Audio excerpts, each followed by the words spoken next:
Times of Israel में खबर छपती है कि नेतन्याहू, और केवल इजराइल के प्राइम मिनिस्टर बेंजामिन नेतन्याहू नहीं, बल्कि नेतन्याहू के साथ ग्रीस और साइप्रस जैसे देशों ने मिलकर के टर्की को क्लियर कट वार्निंग दी है कि अगर टर्की ने कुछ भी गलत काम किया, अगर टर्की ने अपने मंसूबों पर, अगर टर्की ने कोई भी ऐसी हरकत की जिससे इजराइल का एग्जिस्टेंस खतरे में आता है, तो इजराइल टर्की पर अटैक करने से पीछे नहीं हटेगा। इसका क्लियर कट मैसेज यह है, इसका क्लियर कट मतलब यह है कि भारत का दोस्त इजराइल भारत के दुश्मन देश टर्की से बदला लेगा। मैं ऐसा क्यों कह रहा हूं? क्योंकि दरअसल अभी जेरूसलम समिट होती है और इस जेरूसलम समिट में, ट्राइलैटरल जेरूसलम समिट में 3 कंट्रीज के हेड आपस में मिलते हैं। और ये 3 कंट्रीज कौन कौन सी हैं? ये 3 कंट्रीज हैं इजराइल, ग्रीस और साइप्रस। ये तीनों मेडिटेरियन से बॉर्डर बनाती हुई कंट्रीज हैं और तीनों देश ट्राइलैटरल जेरूसलम समिट में ईस्टर्न मेडिटेरियन के डेवलपमेंट पर फोकस करने की बात करते हैं।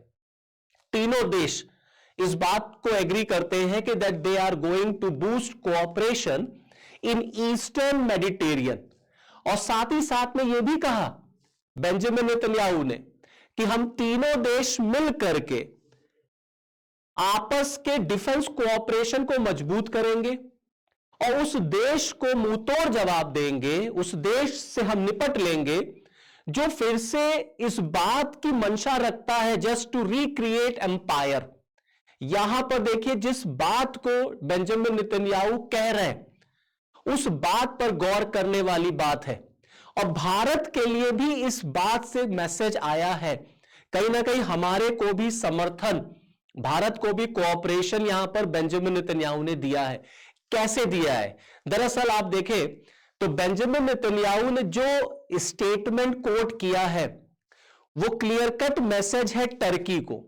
वो अलग बात है, उन्होंने नाम टर्की नहीं लिया, लेकिन उन्होंने क्लियर कट कहा कि सुन ले ऐसे देश, टर्की जैसे देश सुन ले जो इस बात का सपना देख रहे हैं, दोज हु फैंटेसाइज मीन जो इस बात का सपना देख रहे हैं that they can re-establish their empire and their dominion over our land should forget it। तो बेंजामिन नेतन्याहू कह रहे हैं कि ऐसे देश जो इस बात का सपना देखते हैं कि वो हमारी जमीन पर कब्जा कर पाएंगे, हमारी जमीन पर अपना एम्पायर क्रिएट कर पाएंगे, उन्हें यह बात भूल जानी चाहिए क्योंकि हम ऐसे देशों से निपट लेंगे। तो इसका मतलब क्या है? यह किस देश से निपटने की बात हो रही है दोस्तों? ये दरअसल बात हो रही है टर्की से। और यहां अकेला इजराइल नहीं है, यहां इजराइल के साथ ग्रीस भी है, यहां इजराइल के साथ साइप्रस भी है। तो यहां पर इजराइल ने बिना टर्की का नाम लिए टर्की को क्लियर कट वार्निंग दी है, थ्रेट किया है। अब मैं ऐसा क्यों कह रहा हूं कि इजराइल जो भारत का दोस्त है वो भारत के दुश्मन से बदला लेगा, क्योंकि हाल के दिनों में भारत और टर्की के रिलेशन किस कदर बिगड़ गए हैं ये हम सब जानते हैं और भारत और इजराइल के रिलेशन किस कदर बेहतर है ये भी हम सब जानते हैं। देखिए, ये है ग्रीस आपका, ये है आपका साइप्रस। मैं इधर से दिखाता हूं आपको। ये देखिए, ये ग्रीस है आपका, ये है आपका साइप्रस, ये है टर्की, ये है इजराइल। ये पूरा मेडिटेरियन सी है।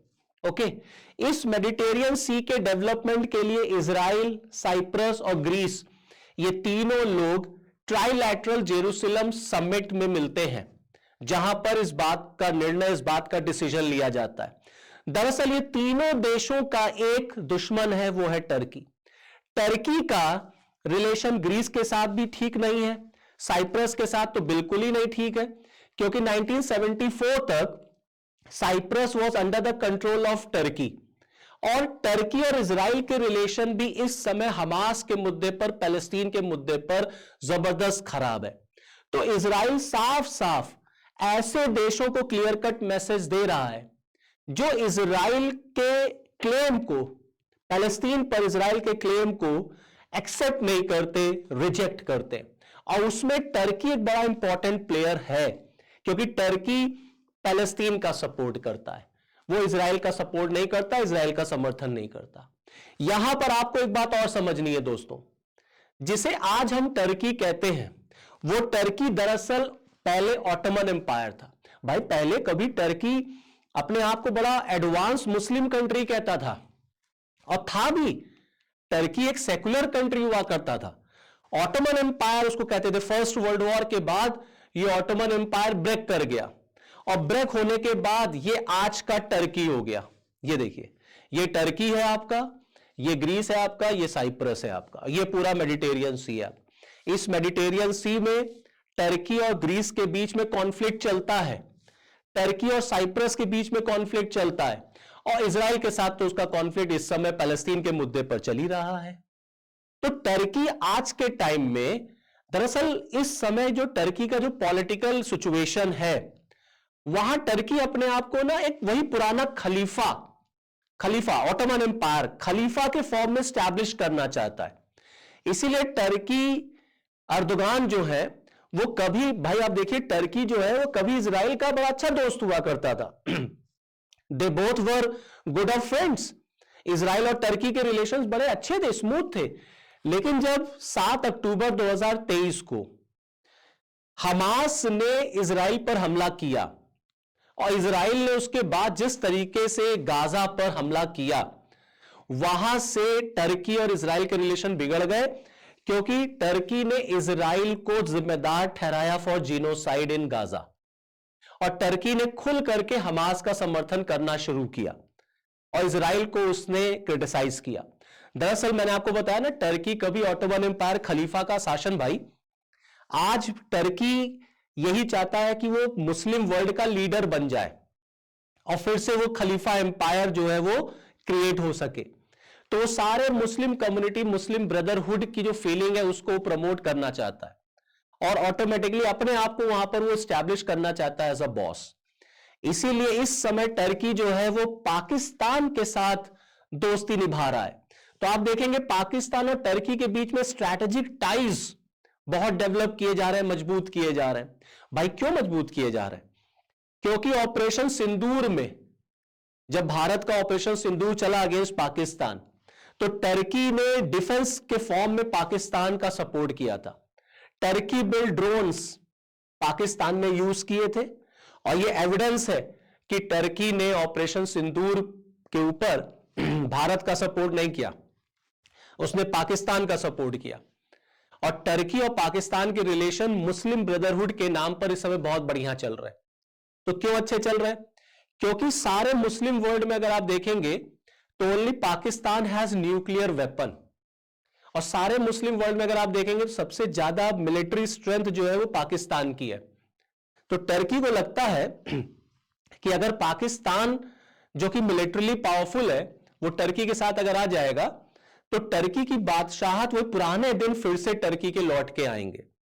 तो भारत के खिलाफ टर्की ने पाकिस्तान का साथ दिया at the time of, during the time of operation Sindoor, और इजराइल ने भारत का साथ दिया। इसीलिए मैं आपसे कह रहा हूं कि इजराइल भारत का दोस्त है, और इस समय टर्की भारत का दुश्मन है। इसीलिए भारत का दोस्त इजराइल भारत का बदला लेगा, और भारत के दुश्मन पर अटैक करने की वार्निंग इजराइल ने दे दी है। यहां पर एक चीज और भी आपको समझने की जरूरत है कि आप देखेंगे ये जो टर्की है, इसने हमेशा इसने इधर के दिनों में पैलेस्तीन का साथ देना शुरू किया। आप देखिए एर्दोगान को पूरा मैप लिए हुए हैं इजराइल का और पैलेस्तीन का। सोवरेन पैलेस्टीनियन स्टेट्स पर टर्किश प्रेसिडेंट ने सपोर्ट किया। यूएन में इन्होंने पैलेस्तीन के फेवर में वोट किया। इन्होंने Palestine as a nation, as an independent nation को फॉर्म करने का सपोर्ट किया, और इजराइल से इनके रिलेशन बिगड़ते चले गए।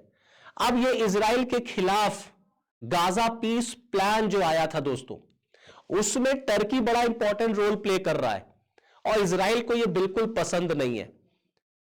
ट्रंप जो 20 पॉइंट फॉर्मूला लेकर के आए थे गाजा पीस प्लान पर, उसमें ट्रंप का कहना था कि इजिप्ट, कतर और टर्की जैसे देशों ने बड़ा इंपॉर्टेंट रोल प्ले किया है। टर्की जो इंटरनेशनल स्टेबलाइजेशन फोर्स है SISF, उसमें टर्की बड़ा इंपॉर्टेंट रोल प्ले कर रहा है।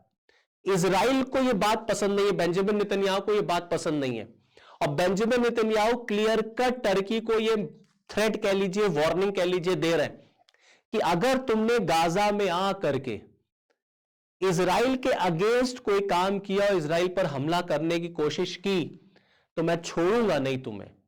और इजराइल जो है, इजरायली सेना टर्की पर हमला करेगी। जब इजराइल कतर पे हमला कर सकता है तो इजराइल टर्की पर भी हमला कर सकता है। यह अलग बात है कि टर्की अमेरिका के साथ है, तो टर्की का बड़ा इमर्जिंग रोल है इन गाजा पीस प्लान, और ट्रंप खुद इस बात को मानते हैं। इसी को इजराइल पसंद नहीं करता। आप देखिए इजराइल लगातार, अभी बेंजामिन नेतन्याहू अमेरिका भी जा रहे हैं, उनकी ट्रंप से मुलाकात है, और उन्होंने उस मुलाकात में यह बात निकल के आ रही है कि वो ट्रंप को कन्विंस करेंगे कि ट्रंप ईरान पर फिर से हमला करे, क्योंकि इजराइल अपने सारे दुश्मनों को खत्म कर देना चाहता है। इजराइल का साफ साफ मानना है there should be no Palestinian या there should be no Palestine named land on this earth. कोई पैलेस्टीन जैसा राष्ट्र भूमि इस पृथ्वी पर नहीं होनी चाहिए, और जो इजराइल के एग्जिस्टेंस को थ्रेट देगा इजराइल उसे छोड़ेगा नहीं। ईरान इजराइल के एग्जिस्टेंस को थ्रेट दे रहा है, इसीलिए बेंजामिन नेतन्याहू ट्रंप से फिर कहेंगे कि आप ईरान पर फिर हमला करिए। हमने इसी साल देखा था कि कैसे जून के महीने में अमेरिका ने ईरान पर हमला किया था, ईरान के न्यूक्लियर साइट्स को डिस्ट्रॉय किया था। लेकिन न्यूज निकल के आ रही है, इंटेलिजेंस न्यूज बता रही है कि ईरान अपने बैलिस्टिक मिसाइल्स पर फिर से काम कर रहा है, और उसका बैलिस्टिक मिसाइल जो है वो थ्रेट है, क्लियर कट थ्रेट है to the existence of Israel. इसीलिए इजराइल आने वाले दिनों में ईरान पर फिर हमला कर सकता है, और वो अमेरिका से बार बार कह रहा है कि आप ईरान पर हमला करिए, क्योंकि ईरान अपने न्यूक्लियर साइट्स को फिर से रीस्टैब्लिश कर रहा है। दोस्तों, न्यूज बताती है, इंटेलिजेंस न्यूज बताती है कि ईरान लगातार अपने उन साइट्स को फिर से रीडेवलप कर रहा, जिसको अमेरिका ने डिस्ट्रॉय कर दिया था in this year, in the month of June this year. तो आने वाले दिनों में कुछ भी हो सकता है।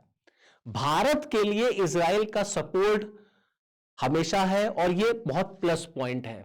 ऑपरेशन सिंदूर में भी इजराइल ने भारत का साथ दिया था। अभी आप देखिए, जब दिल्ली में लाल किले के पास कार एक्सप्लोजन हुआ था, तो इस टर्की ने उसको एक एक्सप्लोजन कहा, जस्ट अ सिंपल एक्सप्लोजन। और उसी समय इस्लामाबाद में डिस्ट्रिक्ट कोर्ट के पास भी एक एक्सप्लोजन हुआ था, उसको इसी टर्की ने टेररिस्ट अटैक कहा था। तो इस समय जो टर्की की जो अथॉरिटी है वो भारत के खिलाफ काम कर रही है, और जो भी भारत के इंटरेस्ट के खिलाफ काम करेगा वो ऑब्वियस सी बात है हमारा दोस्त तो हो ही नहीं सकता। जब जम्मू कश्मीर में पहलगाम में हमला हुआ था, Israel was the nation, Israel was the first country to extend its support to India, और टर्की ने पहलगाम हमले पर भारत का साथ नहीं दिया, उसने पाकिस्तान का साथ दिया। तो ऐसे देश के साथ अगर हमारा मित्र इजराइल निपट रहा है तो ये हमारे लिए पॉजिटिव बात है। तो चलिए फिर इस वीडियो में इतना ही, नेक्स्ट वीडियो में आपके साथ फिर मिलूंगा, तब तक के लिए जय हिंद।